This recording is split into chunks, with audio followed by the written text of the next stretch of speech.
Hi, everybody. Thank you for joining us for the summit. I hope you're all enjoying the session so far. My name is Charisse, and I am pleased to introduce Dory Saylor.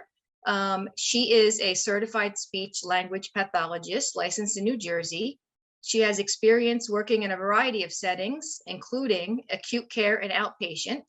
She joined the Robert Wood Johnson Neuromuscular and ALS Center in 2012. And once again, thank you, Dory, for coming, and we look forward to your presentation. Awesome. Thank you so much for having me.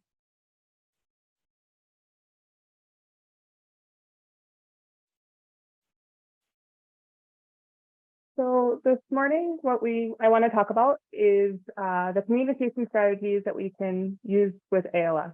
The goals that I want you to get out of this session are to be able to find your voice no matter the challenges you're having, and to feel able to ask the clinic speech pathologist or the speech pathologist that you're working with on your team how to help you, how to navigate as there are changes to your speech.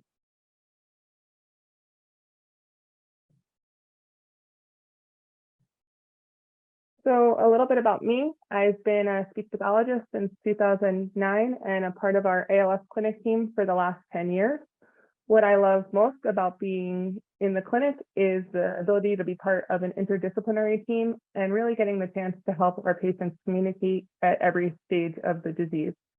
When I'm not in the clinic, I work with pediatric feeding patients, which is a bit of a different population, but a lot of fun as well. And outside of work, I really enjoy spending time with my two boys, my husband, listening to audiobooks and speaking and going to the beach. So I want to start off a little bit by talking about what is communication. I want to start by saying that everybody has the right to communicate, and effective communication is defined as when an individual is able to effectively express their needs, their wants, their feelings, their preference, and can also understand. So when we talk about communication, there are a lot of different types of communication. I think when everyone thinks of communication, the first thing we think about is verbal communication. So talking, speech, vocalization. But there's also other ways that we communicate, and more so now with the way the technology is progressing. So we have nonverbal communication, which includes gestures, sign language, body language, our facial expressions, which are coming back now that we're not wearing masks as often anymore, and also written communication. So writing, texting, email, and also social media. No matter the type of the communication, the bottom line is that we're really working hard with our communication to convey our thoughts, our ideas, as well as our needs.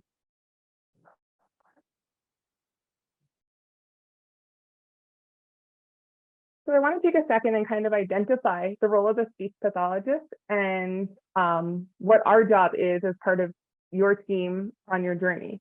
So the role of the speech pathologist is to identify the communication support for every stage of the disease, but also keeping in mind the patient's preferences. What we do know is that about 30% of our patients display bulbar symptoms at diagnosis, and that over time, dysarthria will occur for about 80% of our patients. What I always tell my patients is that it's my job to be there every step of the way as communication changes. So whether we're starting at banking their voice or whether we're starting at identifying different writing strategies, it's really important that the speech therapist includes the patient's preferences, continues to provide regular follow-up and assessment, provides consistent training on the different ways that patients need to communicate, and is addressing the changes in the intelligibility.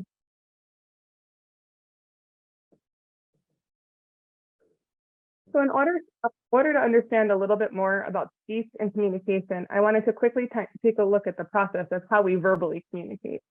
So speech occurs when air flows from the lungs, the windpipe, and through the voice box.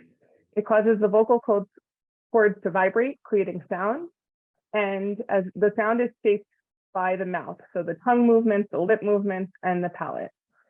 The muscles of respiration, phonation, and articulation and resonance are all called into action at the same time. But with ALS, because of the impact it has on our muscles of the body, we see that change in speech production, which is oftentimes what's causing our dysarthria. So some physical changes that we can sometimes see that will impact the speech production are weak jaw, reduced range of motion of the tongue atrophy, or a lot of our patients will say it's almost like their tongue is wrinkled, it's kind of shriveling, reduced lip movements, reduced lip closure, and weakness of the diaphragm. So what happens is that it gets really hard to get that strong airflow to push the vocal folds and to do everything the way it needs to do. And it also becomes harder for our articulators to move from one point to the other. And as a result of the weakness, that's where we experience dysarthria. So there's a lot of different features of dysarthria for our patients. As we mentioned, we know that about 80% of our patients will experience dysarthria. But what we also know is that 80 to 95% of our ALS patients are unable to meet their daily communication needs via speech at some point during this disease.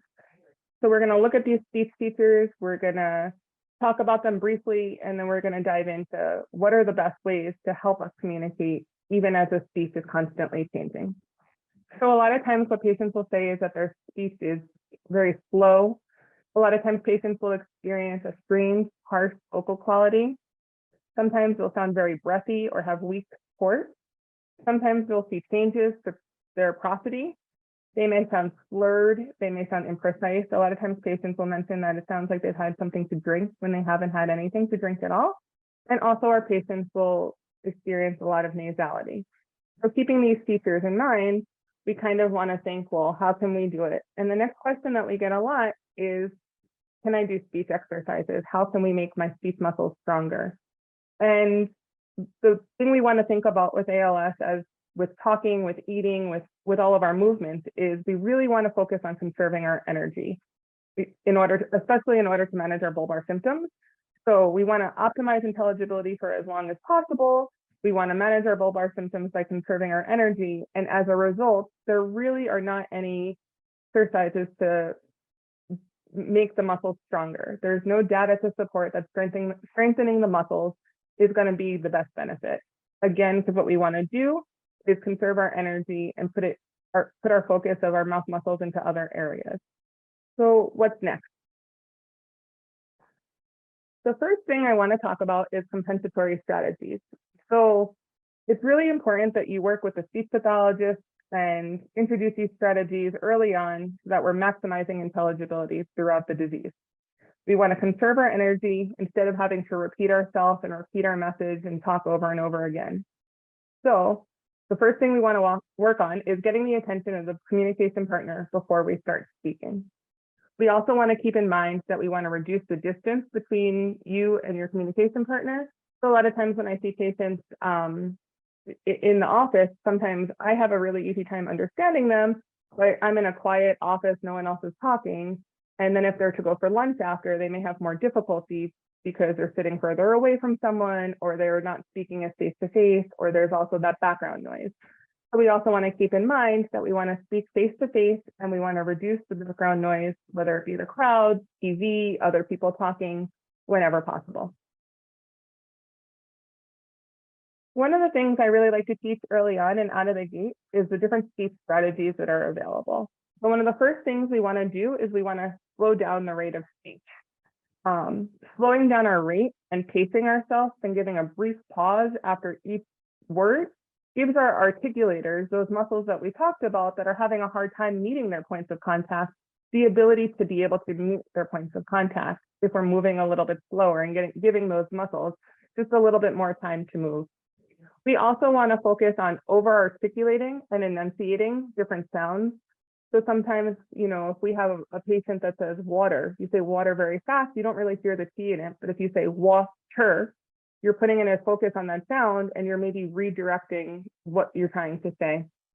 A lot of times with over-articulating, I also give patients the comparison of you're calling a company, you want to speak to a representative, and you're only getting a computer, and you just keep saying, speak to a representative. And if you start to notice, what we all do is when we can't get the computer to give us the human we want to talk to, we slow ourselves down and we really enunciate and we say, speak to a representative. And often when we use those speech strategies, that's when the computer detects our speech and says, oh, they want to speak to a person. Another thing we want to consider for speech strategies are often things like rest breaks between conversations, giving yourself more time, and then also speaking in shorter sentences. So kind of just controlling the environment when possible. If you're at work and you know you're going to have a lot of conversations, can you put a little bit of break in between them so you give your body a little bit more time to relax and have more energy to continue on? Other things we might include letter cueing, so maybe giving the first letter or two of the word. Some patients will even spell out words. So if there's a communication breakdown, trying to repair it by spelling out the word, and sometimes even giving the topic. So talking about the weather and just saying weather before you go into your conversational speech. Another strategy that we often recommend is voice amplification. The idea behind this is that we're going to minimize fatigue and we're going to maximize function. So what we want to do is we want to make an effort to reduce the energy that it takes to speak by amplifying your voice. So by you talking with a microphone in place close to your mouth, it's going to take care of the volume for you. You don't have to put all the oomph into it. You don't have to put all that energy into it. You can talk the way you would talk, maybe put a little bit more energy and focus onto using some of the other speech strategies. And ultimately, by this taking care of the volume, it's going to cause less fatigue. And this is always something that we recommend pretty early on because it can really be beneficial. And it can stay with you throughout the journey because sometimes our patients may lose their volume, but they're not necessarily going to lose the movement of their articulators, and it can still be really helpful in certain situations. Another thing that I want to talk to you guys about is voice banking and message banking. So the key here is to preserve your voice. I always like to think about it for our patients as life insurance for the voice. So you're going to get out ahead of it. You're going to bank your voice or bank your messages, and then perhaps it's not something you need to use, desire to use, but you've done it before your voice changes and your voice is preserved. So we want to start this process before there's discernible changes to your speech. I always like to gauge my audience, but typically on a first clinic visit, I really like to just introduce the idea so that it's something that people can think about. The idea of voice and message banking is that it allows you to maintain a sense of self and individuality, even as we rely on more of those high-tech communication options down the road. The idea behind this is that you always want to introduce it early to preserve the true voice, but some patients say, this is just not for me, I don't have the time, this is not something I'm interested in. And so what you can also consider is a close family member or a friend recording for you. And then there's also, if maybe you taught a lecture for years or you were a teacher, you make a lot of home videos, there are some companies that can build a synthetic voice from pre-recorded messages and message banking. Again, we're talking about that this should be done early on before there's discernible changes, but there have been patients that I've worked with where they're able to still record their voice and maybe there have been some changes, but it still sounds like them and still gives them that sense of self, which is what's so important because communication and our voice really is an identity of who we are and gives us a sense of self. So to look a little bit further at voice banking, the idea behind it is that you record a large set of predetermined scripts. So there's different companies, they're listed down below, and there's more than just these. So work closely with your speech therapist to figure out what might be the best match.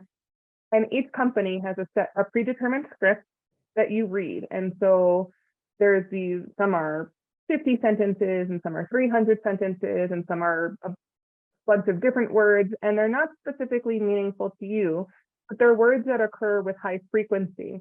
And then what they do is if they take this large inventory of your speech and they create this synthetic voice. So when you go to sell something on a speech generating device or create a message with the technology that you're using, it's using your synthetic voice.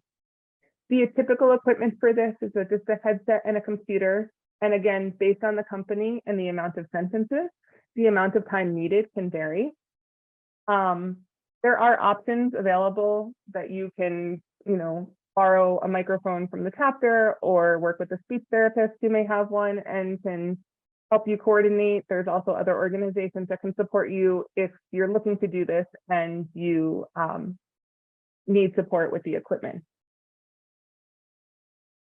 Message banking is a little bit different because it's not a set script, and it's not something that you kind of have to sit down and do all at once. So the idea behind this is that it's digital recordings, words, phrases, sentences, stories, and it's your natural voice, it's your natural inflection. And what I love most about message banking is that it's really a way to capture you. So I always say it's kind of capturing your isms. It's capturing your laughter, your singing, your sound effects, your call for the family pet, certain catchphrases that you always say, sports teams that you root for. It can capture anything that you want it to be because the messages are just specific to you. They're not going to be able to be built into a synthetic voice, but when you've got a speech generating device, they would live on the device and you would be able to access them and integrate them into all the other messages that you're naturally typing out, which I think is really special and important. The equipment for this is a little bit different, so it typically just entails a portable recorder. And again, it's something that you can do over a period of time for as long as you want. You know, if there's other messages you come up with along the way and you say, oh, I forgot to do this, you can record that. Other ways that we can talk about preserving voice are the recordable storybooks, which Hallmark has a wide variety. This is just one of many. You can read the story that's on the pages and record your voice reading the story, which can be really special, especially when there's some little ones in the family. There's also the idea of going to Build-A-Bear or even online and recording a message and putting it into a teddy bear, which can be really meaningful and really special. And there's also the idea of talking photo albums, and these will come up again a little bit later. With talking photo albums, the idea behind it is you put a picture in, you record on that page. So if you wanted to do a reflection of all the family vacations, you can record on one page and say, well, this is when we went to Italy. And on the next page, you can say, and this is where we ate the best gelato we've ever had. And on the next page, we can put, you know, this is when we went to Aruba. Remember how it never rains in Aruba, but it rains that day. So you can customize it to be meaningful and specific to you. So the next thing we're going to talk about a little bit more is truly augmentative alternative communication. So what is AAC? AAC stands for Augmentative Alternative Communication. It is defined as another way that someone communicates besides talking using enhanced or supplemented speech. So basically, this is a supplement to your speech. So we may talk about it early on, and our goal is never to take away your speech, but these things take time to learn, just like anything else. And we want to use these aids and use these techniques to augment and supplement in addition to your vocal and verbal communication skills so that you're comfortable relying on them as you need them later on. So there's a lot of different things that we can talk about with AAC. The first thing we're going to talk about are some of the really low technology and no technology options. And even if you're a techie and you love technology and you know what's out there, these low and no technology options are really important to embrace because there's a wide variety of communication methods that are always needing to be used. You might be laying in bed, you may be in the bathroom, you may be outside and have a funny sun glare. So we never want to discredit these low and no tech options because they can be really helpful in a variety of different environments. So when we talk about no technology, this is really where it's no materials other than the body being used. And then when we talk about low technology, this is going to be communication methods that are not electronic and that they do require some sort of equipment outside of one's body. So no technology options would include gestures.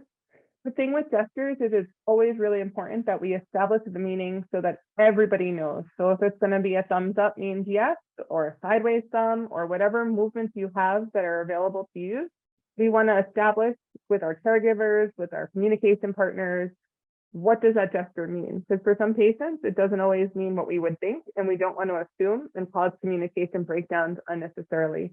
The goal of all of these things are so that our patients feel empowered, so that patients have the ability to communicate and that they don't feel frustrated and socially isolated.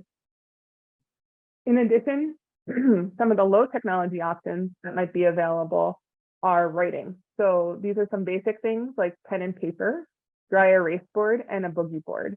Pictured here is the boogie board.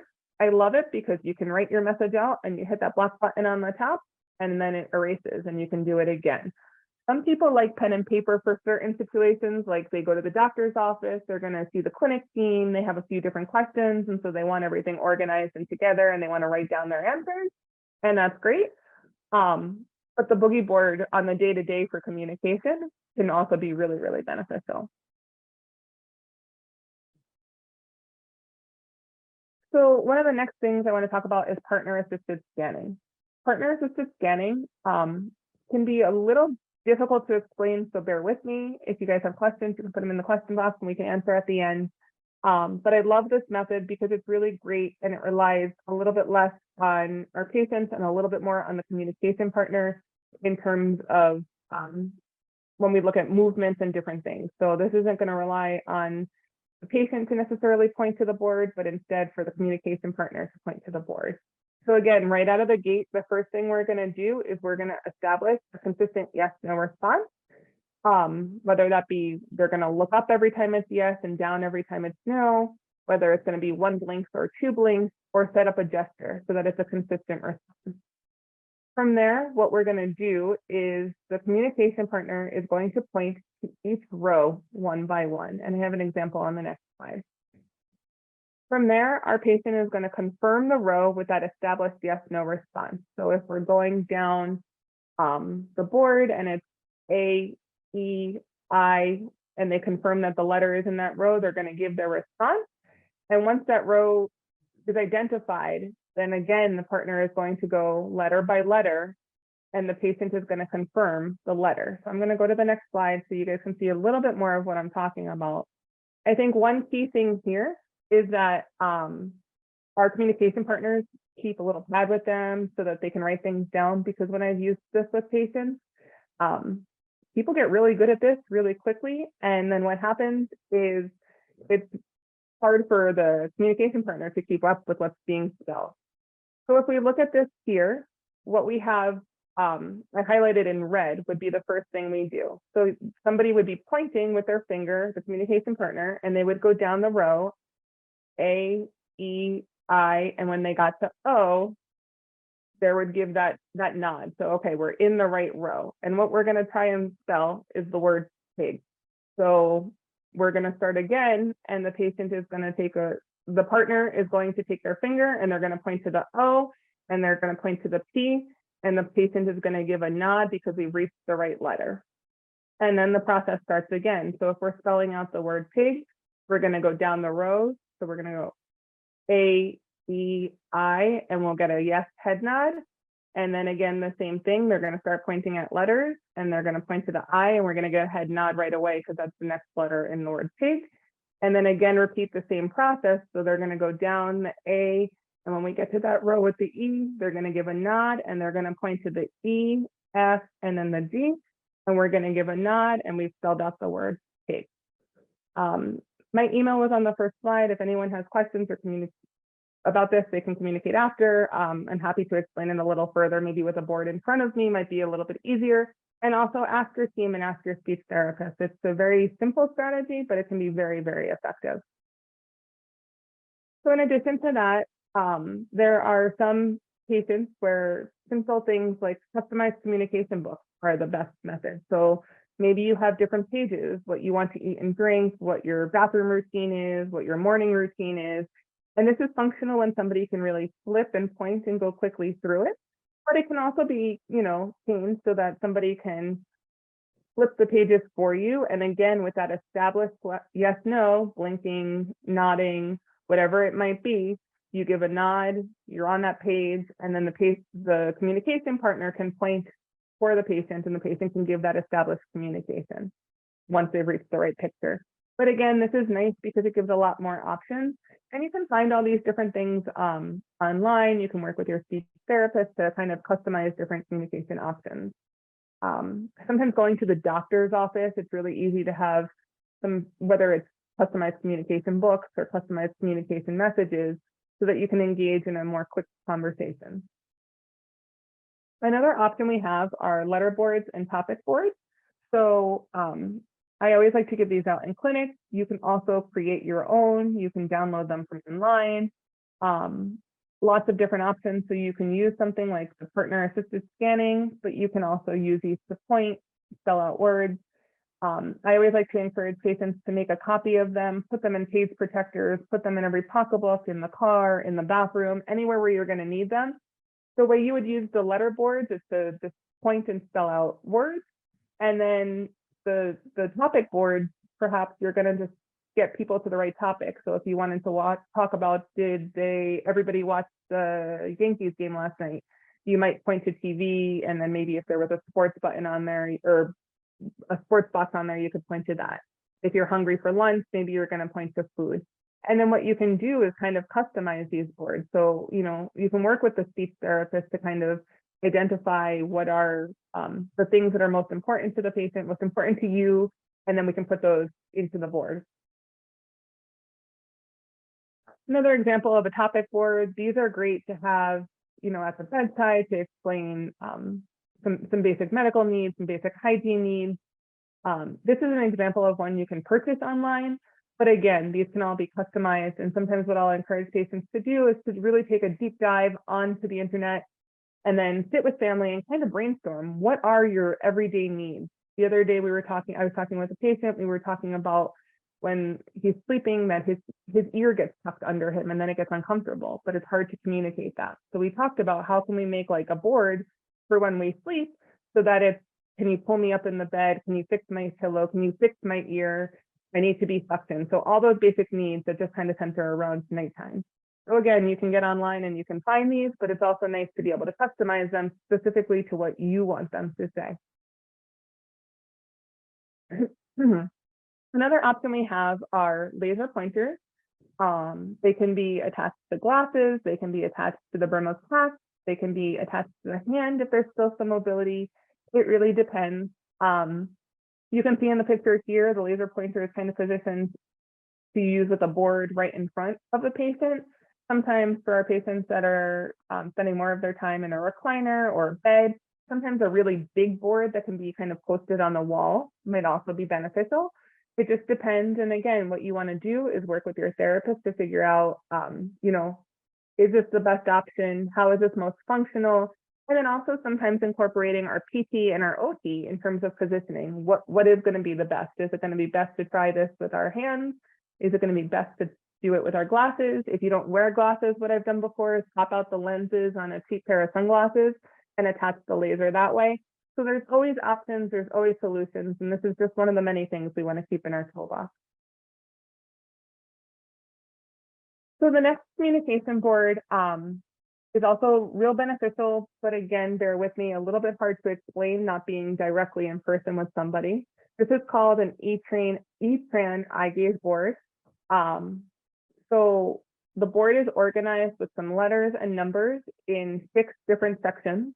The first thing you do is the patient is going to use their eyes to choose the letter group. So in the picture where the letter group is highlighted yellow, you can see that the patient is looking at that letter group. The next thing the patient does is that they're going to look at the color. So now in that second picture, we see that the patient is looking at purple. So what that tells us is the patient is trying to communicate the letter A, because in that letter group, which was the first picture we looked at, only one in that box that's purple is the H.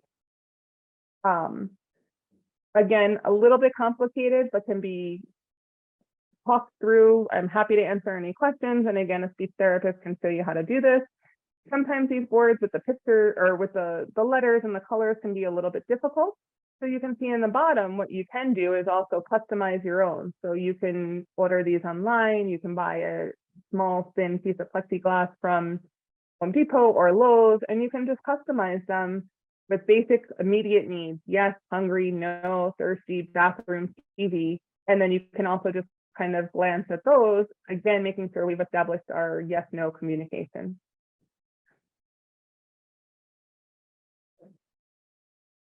Another thing that I like to encourage patients to do is to have a card with their most likely anticipated needs and an alphabet board. So this is something that can be used all the time. The card can be kept in a pocketbook, in a wallet, with a caregiver, at the side of the bed, in the bathroom. So this is going to be like our quick anticipated needs, but it's going to be small and something that you're kind of like able to have a quick access. Again, something that can be either customized or purchased online. With the talking photo album, this is something that we talked about before, where you can customize it and talk about vacations, but you can also customize it page by page to say in your own voice, perhaps, I need to go to the bathroom, I'm hungry for lunch, please turn on the TV, I need to be suctioned, or whatever the case may be. So it can be pre-programmed with your voice or pre-programmed with somebody else's voice, and it can have different pictures of basic needs, and you can use it as a form of communication as well.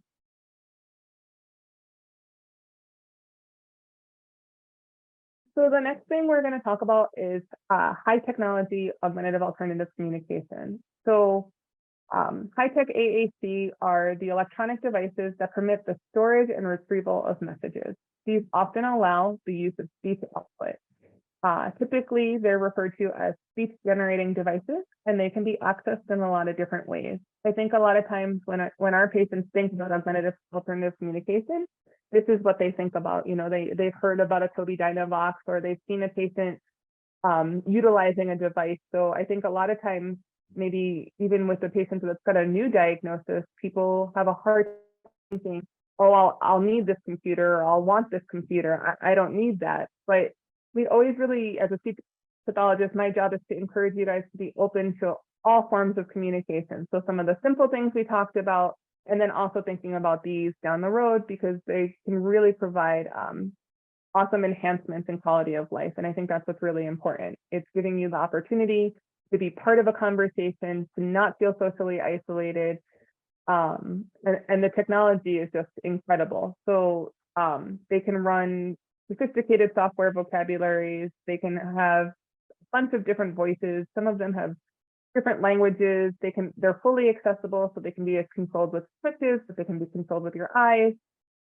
They can be customized for patients that maybe have vision difficulties, and they can run with Windows and Android, and now, as of most recently, even iOS. So there's a lot of different options. We're going to talk about a little bit about each of them. You know, keeping in mind, and we'll talk about it a little further, that these devices are typically something that you get once every 5 years. So we want to be really careful when we're thinking about this, you know, how can we get the best? How can it meet our needs now? How can it meet our needs in the future? We don't want to just agree to something, especially if we're going to fund it through insurance, it's once every 5 years. So the first thing we're going to talk about a little bit more are the phones and the tablets. So these are a great option for everyday AAC. You know, everyone typically has their phones on them. A lot of our patients will carry around maybe a smaller tablet or an iPad. These are really helpful for our patients who tend to have a bulbar onset because they're still very mobile, but having a big cumbersome device can be really troublesome. But iPads, Galaxy tablets, iPhones, other phones that we can download these apps onto, or we can use the notes and we can write, or we can text. That's all back to that slide about communication. So we're able to use these, we're able to communicate, but they're effective. They can come with us. They can be adapted. You know, some patients like to prop them up on a stand. Some patients like the pillows, and there's different ways, and we can work with your team, with the OT and the PT, to figure out the best options for basic things like our phones and our tablets. Some other high-tech options that are available are the Tobii Dynavox. The three that I work with our patients with most often are the i13, the i16, and the TD Pilot. There's also the iGaze Edge, there's the SmartBox, and there's Control Bionic. These are the 4 companies that I see most often, but that doesn't mean that there aren't other companies out there, and it doesn't mean that there are other companies that aren't just as great. It's just the ones that I have found most effective when I'm doing my AAC evaluations with my patients. I think the biggest thing to think about is that this is not a one-size-fits-all. There are pros and cons to each device. They all do run similar technology. They all do allow you to access emails, the internet, FaceTime, Word documents. A lot of them are compatible with computers. But again, it's what are your needs? how is this going to best meet your needs? Because your needs are ever changing. Communication on a day-to-day basis is ever changing. And so we really want to keep that in mind and make sure that it's allowing us to meet all of our needs. When using these, and we'll talk about this a little bit further, I think it's really key to complete a trial and to complete a trial in different environments and to make sure that you're advocating that this device is something that you know you can use. I never want patients to feel like we've showed them a device and this is it, they've got to agree to it. Because maybe a patient sees the device and says, you know what, I'm just going to suit myself up with all of these low tech options and that's going to be enough for me. And sometimes a patient sees one and says, oh, I absolutely love the way iPads work. So I really want that TD Pilot, but I really need better tech support. So maybe that's not the best option for me. So there's different reasons that we're going to consider them. They're wonderful. They can make your environment more accessible. They can be compatible with your phone so you can send your text messages and do all the things that you're currently doing. Some of them have software where they can help you, move your power chair. So these devices are wonderful. They have so many pros, way more pros than cons, but you want to make sure that it's a custom fit for you. And you want to make sure that once you decide on something that it's going to be consistently the right fit across all environments, across all communication partners. So these devices can be accessed in a wide variety of ways. They can be accessed maybe early on if we still have good hand movement with a little bit of a stylus, or even just direct select. So pushing the buttons, typing on the screen themselves. They can also be used with switches. So those little green and yellow buttons in the corner in that picture. What the device would do is it would scan rows, it would scan columns, and as it was identified as this is the right thing I want to select, you would push on the button. It's almost like the game show button, and it's a light touch, so we don't need a lot of energy to push that button, and it would direct select and it would move on. And again, you'd work with your speech therapist and your team to figure out what is the best way to access this device and how is this going to be most functional for me, both short-term and long-term. These devices can also be accessed with a head mount or eye gaze. And I think eye gaze is what a lot of people are most familiar with. And again, we want to make sure that the device is, able to be positioned well for proper eye gaze so that we're getting the best use of the device. So we also often work with our PT and our OT to make sure that these devices are able to be positioned great. We work with different companies and vendors to make sure that they can be mounted to the table, to the wheelchair, whatever is needed, so that we're going to get the best possible outcome with these devices. Because what we don't want is a very expensive paperweight. And we'll talk a little bit about that later in terms of device abandonment. So when we talk about these devices, I mentioned already a little bit, but we really want to think about the features that are available to us and what is going to be the best for us. So the one thing we want to consider is the size of the device. If you're in a power chair, you might not want the i16 because it's really big. And it may feel like if you're driving your chair, you can't see the people around you. You can't see the environment around you. Or maybe you go to a lot of parties or you're at work and you want to be able to see your audience and you just feel that you're positioned and that device might be too big. Contrarily, some patients think that some of the devices, the screens are too small and that they do better with a bigger screen. So you just want to think about what's best for you. We want to make sure that these devices can be accessed in a variety of different ways because your needs are ever changing.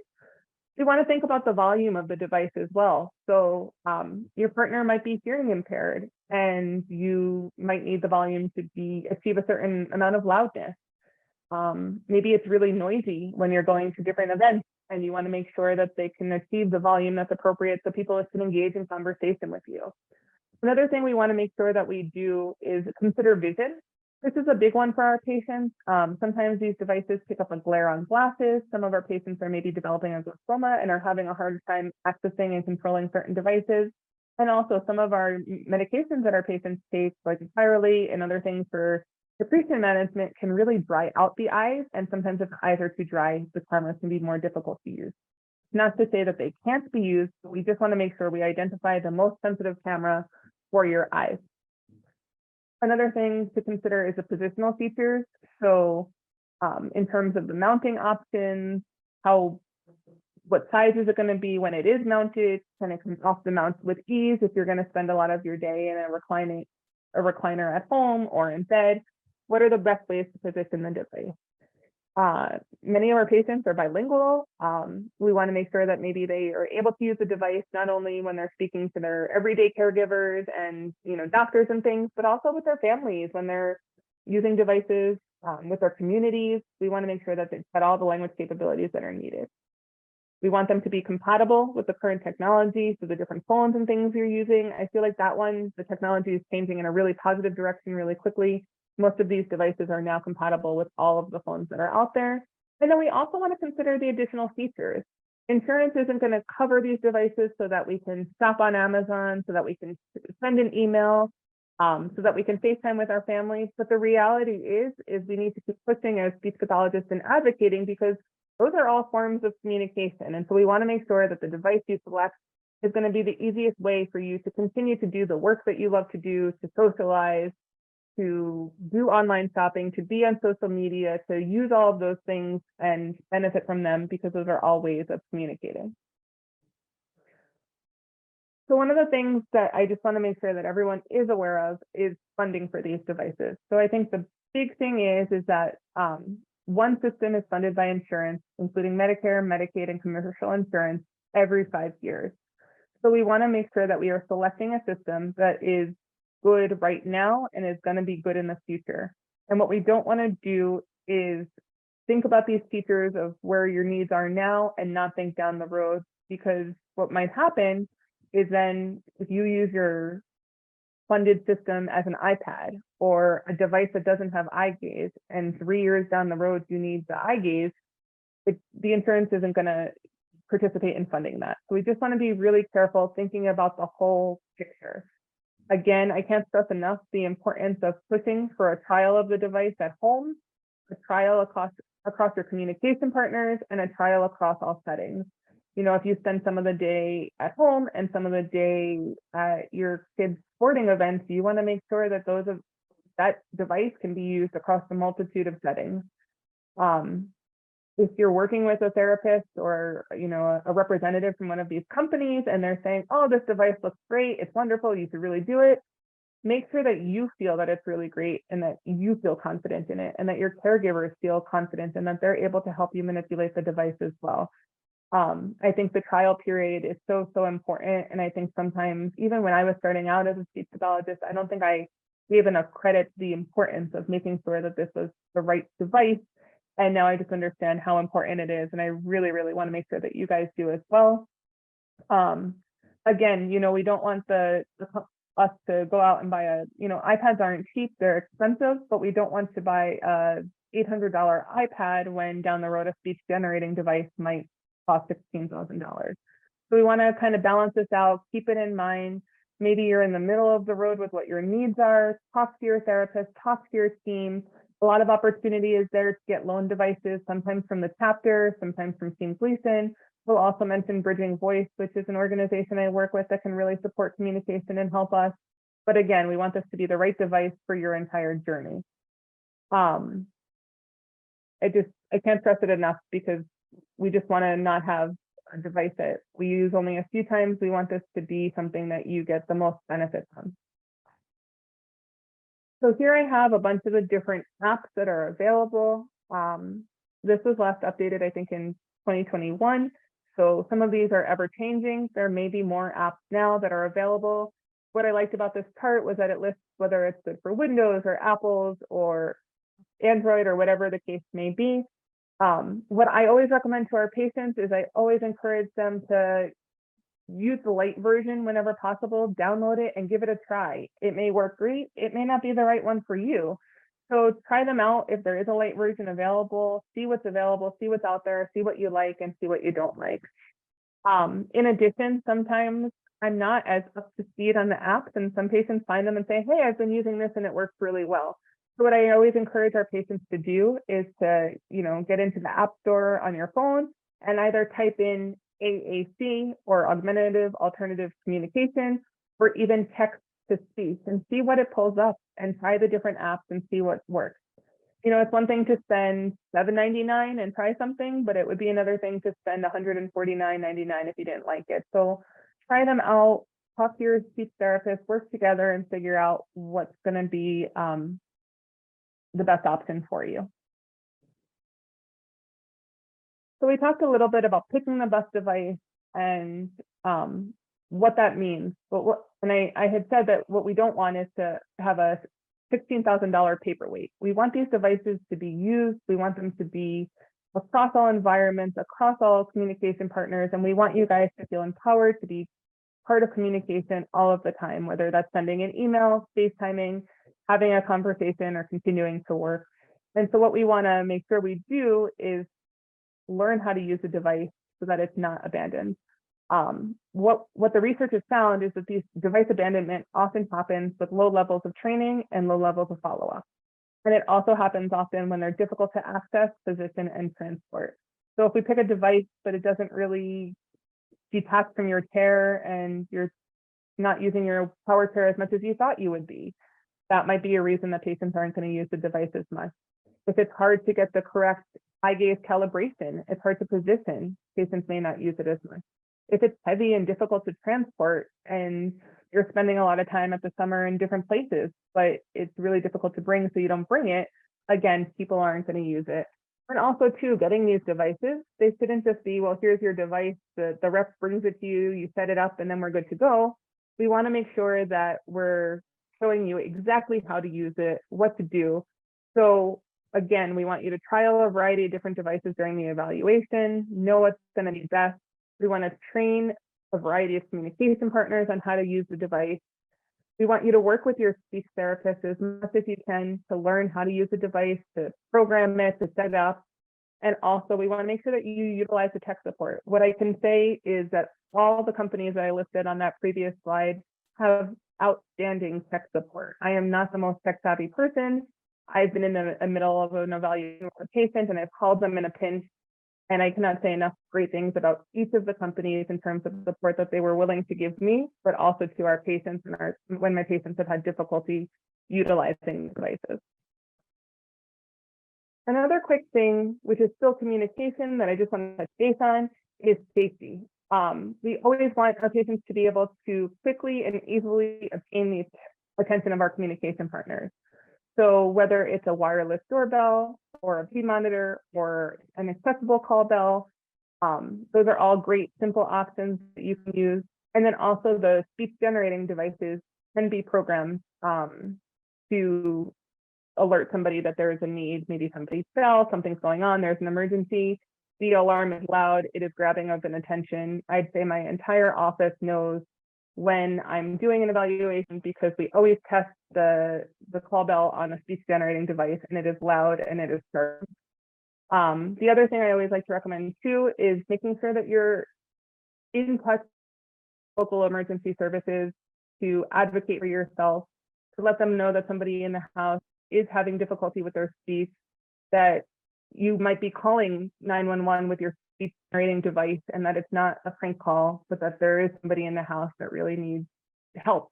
It's really important, and we always want you to be your best advocates, but we want to be able to use our communication devices and use all of these things with all of the people in our community. Another thing I wanted to talk on really quickly is voice control of the phone. This can also be done with Apple tablets. So we spend a lot of time talking about ways to support and supplement speech as there are speech changes, but sometimes for some of our patients, what they're experiencing early on are changes to their limb function. So maybe they can't send text as well as they did, or get on Facebook or FaceTime and go online and pay their bill and do the other things they used to do on their phones and on their app. So setting your phone up for voice control, following these basic steps is really, really beneficial. It's really helpful. What's nice about this too is you use basic keywords. So once you turn control, you can say things like open email or scroll left or right, and it'll open all of the things that you need to. What you can also do is show little names or numbers of the app over there. So maybe next to the weather channel might be a little number 5, and you say tap 5, and it'll open the weather channel. What I did for you guys is I included the Apple's support on the slide, and what it showed you is specifically how to do it. And again, if you have any questions, feel free to reach out. But what I like about this, sometimes maybe there's some reduced limb function, speech is still good, and people are starting to not use their devices that they do have the way they want to. And this opens up a whole new opportunity for them.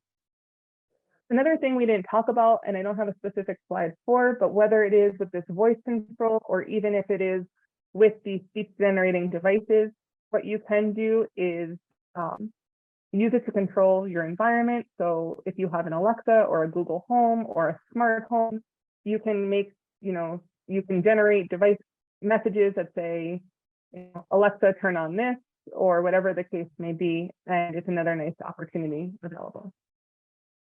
So one of the last things I want to talk about is our communication partner training. So communication partner plays a really, really important role. I think we've talked about that a lot throughout this presentation. What we want to keep in mind is training should be a team effort, and it should be for everyone as much as possible. But we also want to make sure that we're keeping our communication partners in the loop as we're changing our modalities of communication. So if we're not really using our boogie board to write anymore, and we've gone to an app on our phone, we want to make sure that maybe our communication partner has their hearing aids tuned up so they can hear something on the phone, or their glasses on so that they can read whatever we wrote. Because over time, what often happens is that the communication partners may play a little bit active role in communication. Again, our ultimate goal with using all of these things is to minimize our communication breakdowns, to empower our patients, and to keep the conversations flowing. So some ways to help with our communication partner training is that we want to establish that consistent response. We talked about that a lot throughout this presentation. Establish your yes, no gesture, whether it's establish your eye movements, whatever that consistent response is. We want to be sure that everybody knows the environment that we're using it. What we also want to do early on is we want to set rules. We don't want to, speak over the patient who's using a device or using some sort of AAC. We don't want to guess for them, interrupt for them, finish their sentences unless the patient has told us that this is very much okay. Because we don't like when somebody does that to us, when someone finishes our thoughts, that can be really frustrating, and it can really cause patients to kind of reel in. Instead of using their devices to kind of express themselves, they can kind of start to neglect their devices because they don't feel that they're able to be part of those conversations. So we always want to make sure that we're setting rules for guessing and interrupting. We want to make sure that we're setting rules for the preferences in terms of privacy. So who can look over your shoulder if you are writing something. And then also we want to write down the letters and words, because these modalities can be, patients get really quick, really fast at communicating lots of different messages. And we want to make sure that we're not losing track of what we're saying so that the conversation flows. The last thing I wanted to mention is the organization Bridging Voice.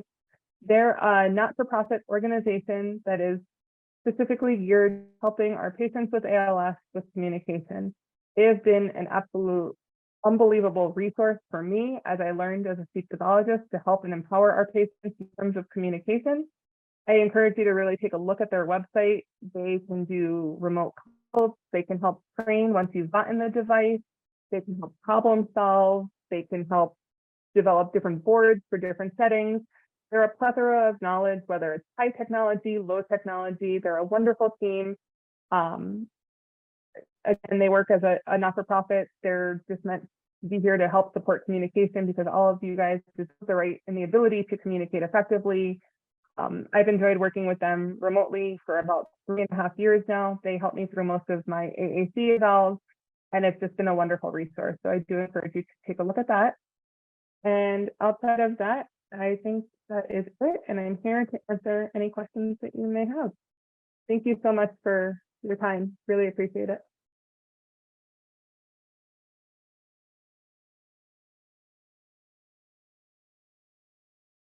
Thank you, Dory. Very informative and wonderful. Thanks so much. We have a few minutes and there are a few questions. Let's see. Is voice banking covered by insurance? I don't believe insurance covers it, but there are small grants. I think Gleason can help, the Team Gleason organization can help with funding. There might be little grants elsewhere as well, but overall the cost is not typically much past $50 to $100 in what I've seen. So it's not very expensive. You bank your voice, it kind of lives on this cloud, but I don't think there's a constant cost associated with maintaining the voice. But I don't think insurance would cover it. They may though, they are always endlessly surprising. Great, thank you.